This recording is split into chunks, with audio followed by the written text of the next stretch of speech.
आदरणीय संदीप देशमुख सर, पर्यवेक्षक राज्यश्रीताई, उपस्थित सर्व सहकारी बांधव व विद्यार्थी मित्र, आपला 8वी ते 10वीचा विभाग, त्यामुळं सर्वांनी आपण पहिलीपासून 7वी पर्यंतचं शिक्षण पूर्ण केलेलं आहे हे निश्चितच आहे. इयत्ता 7वीच्या वर्गामध्ये आपण जो इतिहास शिकला तो कोणत्या कालावधीचा होता? मध्ययुगीन भारताचा इतिहास असं ज्याला आपण म्हटलं होतं. त्या इतिहासामध्ये छत्रपती शिवाजी महाराजांच्या संपूर्ण कारकिर्दीचा आढावा आणि अभ्यास आपण केलेला आहे. मग वर्षभर आपण छत्रपती शिवाजी महाराजांच्या इतिहासाचा अभ्यास केल्यानंतर आपल्या सगळ्यांना प्रश्न पडला पाहिजे, छत्रपती शिवाजी महाराजांनी स्वतःला राज्याभिषेक का करून घेतला? सांगता येईल कुणाला?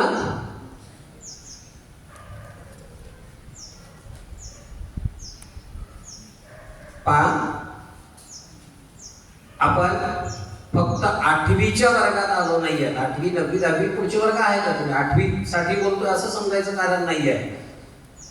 तर आपण ज्या घटनांचा, ज्या कालावधीचा, ज्या गोष्टींचा, ज्या विषयांचा अभ्यास आपण करतो त्या विषयावर आपलं स्वतःचं चिंतन तयार झालं पाहिजे. ही शिक्षणाची खरी प्रक्रिया असते, हे आपण लक्षात घ्यायचं आहे. विद्यार्थी मित्र हो, 2500 वर्षाचा इतिहास पाहिला तर आपल्या सगळ्यांच्या असं लक्षात येतं की शेवटचा जो राजा होता, राजा नंद, या राजानंतर या देशामध्ये, ज्या देशाला हिंदुस्थान म्हणून ओळखलं जातं, त्या देशामध्ये एकही हिंदू राजा स्वतःचा राज्याभिषेक करून घेत नाही. स्वतः हिंदू राजा म्हणून या देशामध्ये वावरत नाही. मग या देशाला हिंदुस्थान म्हणायचं तरी कसं? हा प्रश्न आणि या प्रश्नाचं उत्तर म्हणजे छत्रपती शिवाजी महाराजांचा राज्याभिषेक. एक साधी आणि अतिशय महत्वाची गोष्ट आहे. वर्षानुवर्ष स्वतःच्या मनामध्ये न्यूनगंडाची जी भावना निर्माण झाली, त्या न्यूनगंडाच्या भावनेला दूर करण्याचं काम छत्रपती शिवाजी महाराजांना करायचं होतं. म्हणून शिवाजी महाराजांनी स्वतःला राज्याभिषेक करून घेतला. आपण सगळेजण म्हणतो शिवाजी महाराज हे राज्य श्रींची व्हावी इच्छा. लक्षात घ्या, म्हणजे छत्रपती शिवाजी महाराजांना स्वतःला राजा व्हायचं नव्हतं, पण या प्रत्येक आपल्या राज्यामधल्या प्रत्येक जनतेला राज्यपद मिळवून जायचं होतं. या देशातल्या, या साम्राज्यातल्या, या आपल्या स्वतःच्या संपूर्ण परिसरात राहणाऱ्या प्रत्येक व्यक्तीच्या मनामध्ये स्वाभिमानाची, सन्मानाची, आत्माभिमानाची भावना निर्माण करायचं काम छत्रपती शिवाजी महाराजांना करायचं होतं. आणि म्हणून छत्रपती शिवाजी महाराजांनी स्वतःला राज्याभिषेक करून घेतला. आणि म्हणून अतिशय धाडसानं पुढचं विधान करतो आहे, छत्रपती शिवाजी महाराजांनी स्वतःला राज्याभिषेक करून नाही घेतला, या देशातल्या तमाम हिंदूंना राज्याभिषेक करून घडवून आणण्याचं काम छत्रपती शिवाजी महाराजांच्या या राज्याभिषेकानं केला. स्वतःमध्ये अभिमान निर्माण करण्याचं काम केलं. छत्रपती शिवाजी महाराजांनी केलं.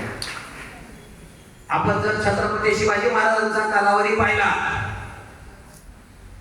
तर मध्यवर्ती शासन संस्थेमध्ये जे मुघल होते, त्यांच्या अगोदर जे लोधी घराणं होतं, घोर घराणं होतं, शेरशाह सूर घराणं होतं, या सगळ्यांनी जेव्हा जेव्हा त्यांच्या राज्याचा उल्लेख केला तेव्हा तेव्हा त्यांनी त्यांच्या स्वतःच्या अभिमानानं त्यांच्या प्रदेशाचा आणि त्यांच्या वंशाचा उल्लेख करायला सुरुवात केली.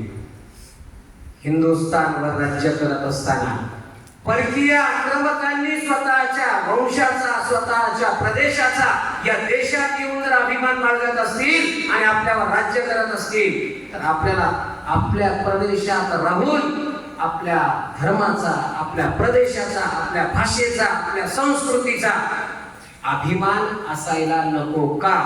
ही भावना, हा विचार अतिशय दूरदृष्टीने छत्रपती शिवाजी महाराजांनी केला आणि म्हणून छत्रपती शिवाजी महाराजांनी स्वतःला राज्याभिषेक करून घेतला. लक्षात घ्या, घटना घडून जातात, पण त्या घटनांच्या पाठीमागची कारणमीमांसा जेव्हा केली जाते तेव्हा या सगळ्या गोष्टींचा आढावा घेतला जातो. आणि म्हणून आपण इतिहासाच्या अभ्यासक म्हणून जर इतिहासाकडे पाहत असाल तर प्रत्येक गोष्ट, प्रत्येक घटना, प्रत्येक प्रसंग हा चिंतनाचा विषय आहे. लक्षात घ्यायचं, छत्रपती शिवाजी महाराजांनी जे सगळे राज्याभिषेकापूर्वीचे सगळे आक्रमण केली, त्या आक्रमणांचा जर विचार केला तर छत्रपती शिवाजी महाराज कुठल्या तरी गडावर बसलेत आणि कुणाला तरी सरदाराला पाठवलंय अशा प्रकारची भूमिका नाहीये. स्वतः शिवाजी महाराज तयार होऊन सगळ्यात पुढे गेले.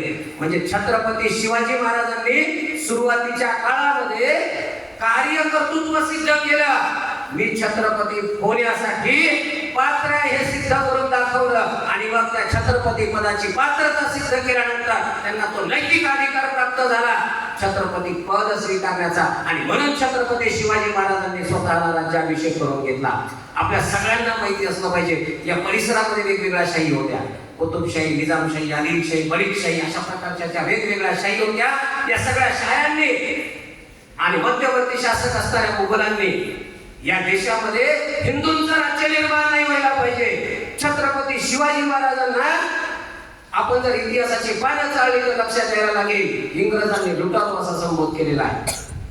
मुघलांच्या राजा औरंगजेबानं शिवाजी महाराजांचा शिवाजी असा सुद्धा कधी उल्लेख केलेला आपल्या इतिहासामध्ये वाचायला मिळत नाही. फक्त शिवा असं त्यांनी म्हटलेलं आहे. आदिलशाहीच्या दरबारामध्ये जेव्हा अफजल खान चालून आला आणि विडा उचलला तेव्हा कोण शिवा, उसको मैं चूहे की तरह पकड़ के लेकर आऊंगा, अशा प्रकारची विधानं या सगळ्या इतिहासाच्या पानामध्ये पाहायला मिळतात. जेव्हा जेव्हा शिवाजी महाराजांनी एखाद्या राजासोबत तह केला, विजय संपादन केला, तेव्हा समोरच्या राजाने प्रश्न उपस्थित केला, आणि तुमच्या सोबत तह काय म्हणून करायचा, अशा प्रकारचा जो प्रश्न निर्माण झाला त्या प्रश्नाचं उत्तर म्हणजे छत्रपती शिवाजी महाराजांचा राज्याभिषेक सोहळा होता.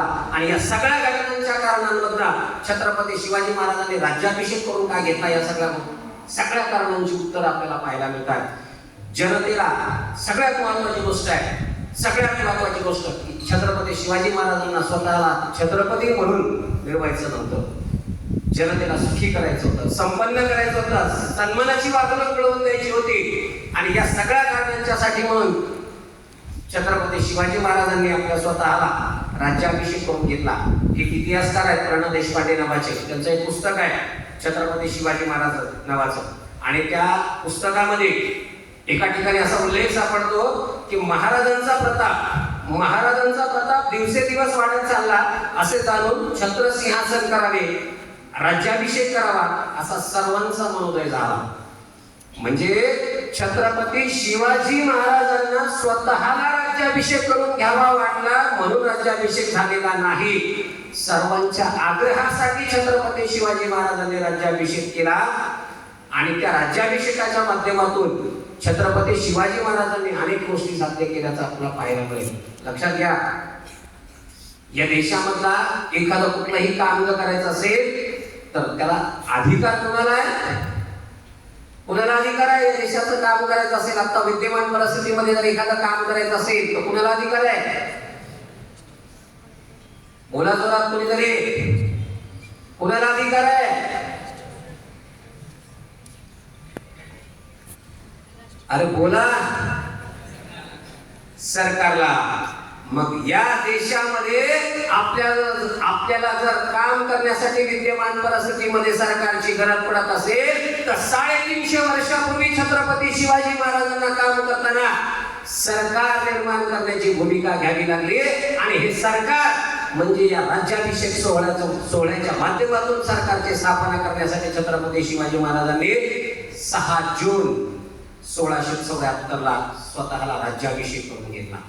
लक्षात घ्या, हे प्रसंग, ह्या घटना, ह्या सगळ्या गोष्टींच्या माध्यमातून आपल्या सगळ्यांना माहिती आहे, काही वर्षापूर्वी आपल्या देशामध्ये नोटाबंदीचा कायदा झाला. कोणी केला?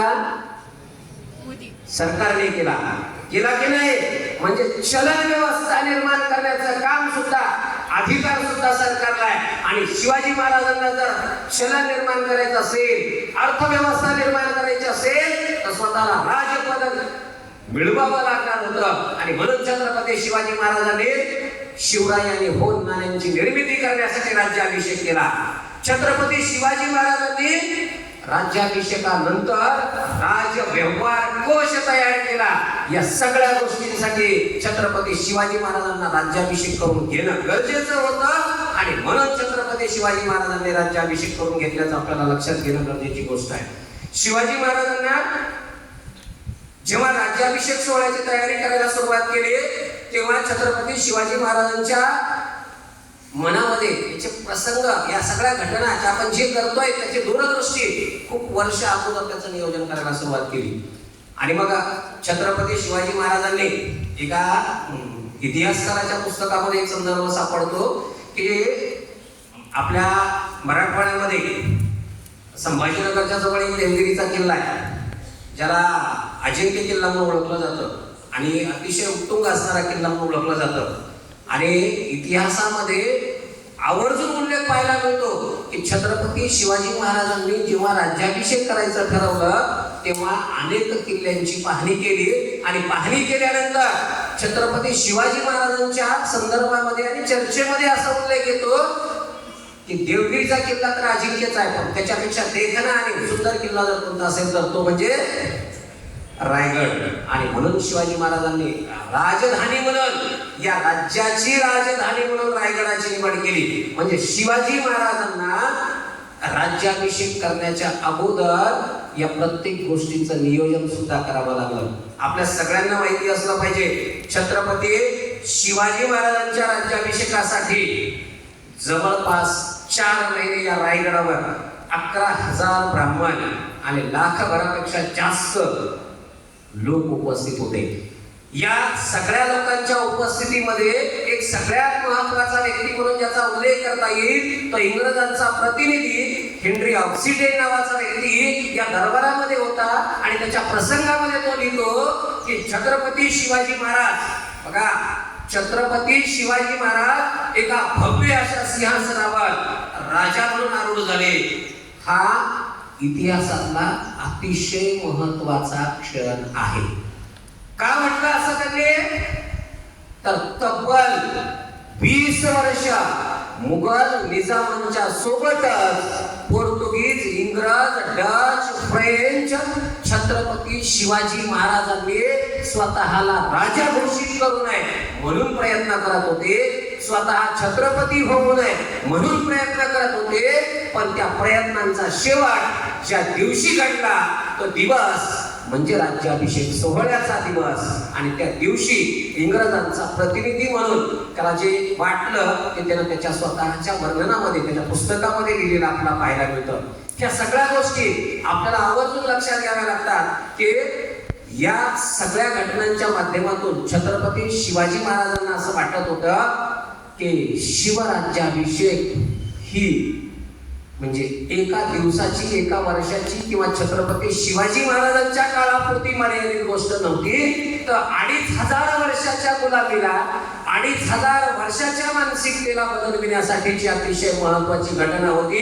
आणि म्हणून हिंदूंचा राजा कसा तयार झाला पाहिजे, हिंदू राजा म्हणून त्यांनी काय केलं पाहिजे, अशा प्रकारचा विचार मांडण्याचं काम 2500 वर्षापूर्वी ज्या चाणक्यानं केलं होतं, त्या चाणक्याच्या राजपदासाठीच्या ज्या अटी होत्या, चाणक्य नीती नावाच्या ग्रंथामध्ये सांगितलेल्या, त्या सगळ्या अटींची पूर्तता करून त्याच्या पुढे जाऊन आणखी काहीतरी शिवाजी महाराज करत होते. म्हणजे शिवाजी महाराज या हिंदुस्थानामधला हिंदू राजा होण्यासाठी निश्चितपणे पात्र होते.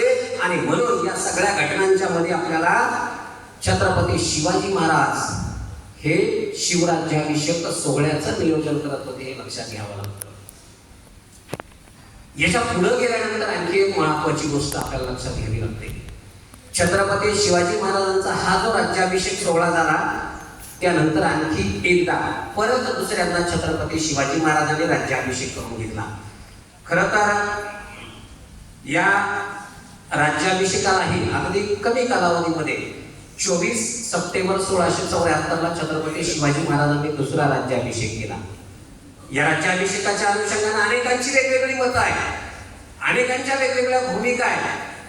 पण मी जेव्हा इतिहासाच्या पानांकडे चालतो पाहतो आणि माझ्या मतामध्ये जेव्हा शिवाजी महाराजांच्या दुसऱ्या राज्याभिषेकाचा विचार येतो तेव्हा मी असं म्हणतो की छत्रपती शिवाजी महाराजांनी पहिला जो राज्याभिषेक केला गागाभट्टांच्या हाताने आणि त्यानंतर दुसरा जो राज्याभिषेक केला तो निश्चलपुरी गोसावी यांच्या हाताने केला.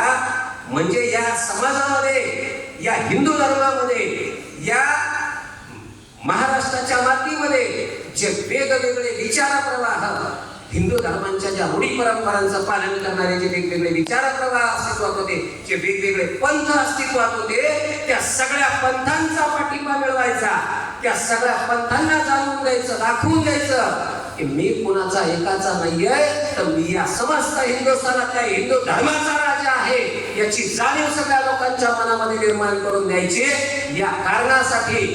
या कारणासाठी छत्रपती शिवाजी महाराजांनी दुसरा सुद्धा राज्याभिषेक केलेला आहे. म्हणजे या सुद्धा घटनांचा आपल्याला विचार करावा लागतो. एक प्रसंग लक्षात घ्या, छत्रपती शिवाजी महाराजांनी जेव्हा स्वतःला राज्याभिषेक करून घेतला नव्हता तेव्हा जावळी खोऱ्यामध्ये काम करणाऱ्या चंद्रराव मोरेंना त्यांनी हा प्रदेश छत्रपती शिवाजी महाराजांच्या राज्याला जोडून देण्यासाठीचा आदेश दिला होता. काय प्रतावाला माहितीये कोणाला? जावळीच्या चंद्रराव मोरेंनी विरोध दिला. जेवण करत असाल तर हात धुवा आणि आमच्याकडे या, आम्ही तुम्हाला कोण आहे ते ओळखत नाहीत, आम्ही तुम्हाला राजे मानत नाही आहे. अशा प्रकारचे अनेक प्रसंग छत्रपती शिवाजी महाराजांच्या आयुष्यामध्ये घडत होते. आणि या सगळ्यांना उत्तर जर द्यायचं असेल तर ते उत्तर एकमेव होतं, ते म्हणजे राज्याभिषेक सोहळा.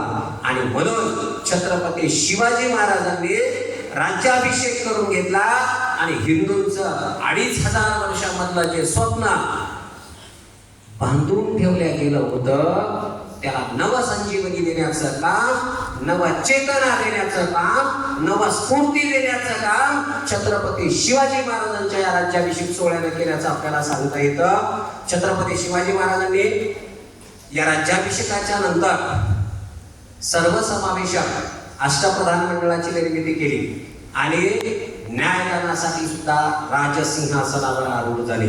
आपल्या सगळ्यांना या सगळ्या गोष्टींच्या मध्ये काही प्रसंग लक्षात घ्यावे लागतात की न्यायदानासाठी चा अधिकार त्यांना, राजा नसेल तर अधिकार द्यायचा कसा, मग त्यांनी न्यायदान करायचं तर कसं करायचं, अशा अनेक प्रसंग आणि अनेक प्रश्न अनेक वेळा उपस्थित झाले होते.